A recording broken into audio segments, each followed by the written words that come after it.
کہ حجاب کرو تاکہ لوگ آپ کو پہچان سکے اور کوئی بھی آپ کو نہیں چھیڑے. اور اس کے بعد اسلام کی شریعت یہ کہتی ہے اگر کوئی شخص کسی عورت کا بلاత్కాر کرتا ہے اس کے لیے ہے سزائے موت. غیر مسلمان کہیں گے سزائے موت 21ویں صدی میں. کتنا بے درد مذہب ہے اسلام, کتنا بے رحم مذہب ہے اسلام.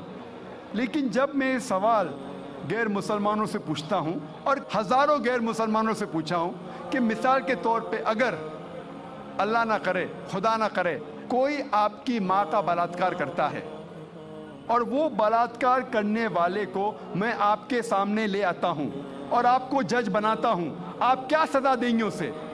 100% غیر مسلمانوں نے کہا کہ میں اسے سزائے موت دوں گا. کچھ غیر مسلمانوں نے کہا میں اسے تڑپا تڑپا کے ماروں گا. تو کون آپ کی والدہ کا بلاత్కాر کرتا ہے, زنا بالجبر کرتا ہے, آپ کہتے ہیں کہ سزائے موت. کسی اور کے والدہ کا بلاత్కాر کوئی کرتا ہے, آپ کہتے ہیں سزائے موت. غلط ہے. وائی دی ڈبل سٹینڈرڈز, دو طرفہ کیوں؟ اور یو ایس اے ہم سمجھتے ہیں کہ سب سے تعلیم یافتہ ملک ہے, ترقی یافتہ ملک ہے. آپ شاید یہ نہیں جانتے کہ اس ملک یو ایس اے میں سب سے زیادہ بلاత్కాر ہوتے ہیں. اگر آپ فہرست دیکھیں گے وہ ممالک کی جس میں سب سے زیادہ بلاత్కాر زنا بالجبر ہوتا ہے, اونچے نمبر پہ آتا ہے U S A. 1991 statistics F B I کے رپورٹ کے مطابق 1990 میں ہر سال, اس پورے سال میں ایوریج ہر روز 1756 بلاత్కాر ہوئے یو ایس اے میں. 1990 میں ایف بی آئی اسٹیٹسٹکس کے مطابق ہر روز یو ایس اے میں 1756 بلاత్కాر ہوئے. 1996 اسٹیٹسٹکس کے مطابق U S department of justice کے مطابق ہر روز 1996 میں 2713 بلاత్కాر ہوئے, زنا بالجبر ہوئے.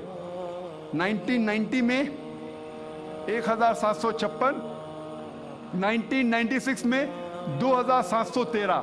ہو سکتا ہے 6 سال میں امریکن اور نڈر ہو گئے, اس لیے تعداد بڑھ گئی. 1996 اسٹیٹسٹکس کے مطابق ہر 32 سیکنڈ میں ایک بلاత్కాر ہوا یو ایس اے میں, ہر 32 سیکنڈز. ہم یہاں تقریباً 2 سے 3 گھنٹے ہے ادھر, اس 2 گھنٹے میں 200 سے زیادہ بلاత్కాر یو ایس اے میں ہو چکے ہوں گے.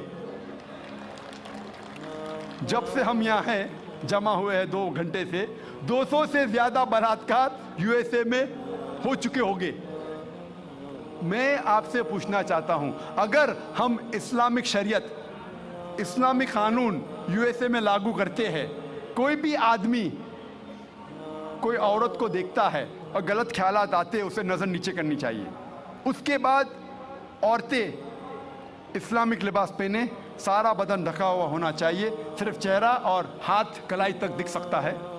اس کے بعد اگر کوئی آدمی عورت کا بلاత్కాر کرتا ہے, زنا بالجبر کرتا ہے, اس کے لیے سزائے موت. میں یہ پوچھنا چاہتا ہوں کہ بلاత్కాر کی تعداد جیسے میں بڑھیں گی وہیں کے وہی رہیں گی یا گھٹیں گی؟ گھٹیں گی. اٹس اے پریکٹیکل لا. آپ جہاں بھی اسلامی قانون لاگو کریں گے, اسلامک شریعت لاگو کریں گے, چاہے وہ یو ایس اے میں ہو, کینیڈا میں ہو, یو کے میں ہو, ہندوستان میں ہو, سعودی عربیہ میں ہو, سنگاپور میں ہو, جہاں بھی آپ لاگو کریں گے فوراً آپ کو ریزلٹس ملیں گا, فوراً اس دیش میں رحمت ہو جائے گی. اور چند سال پہلے جب ایل کے اڈوانی اس ملک کے ہوم منسٹر تھے, انہوں نے کہا تھا کہ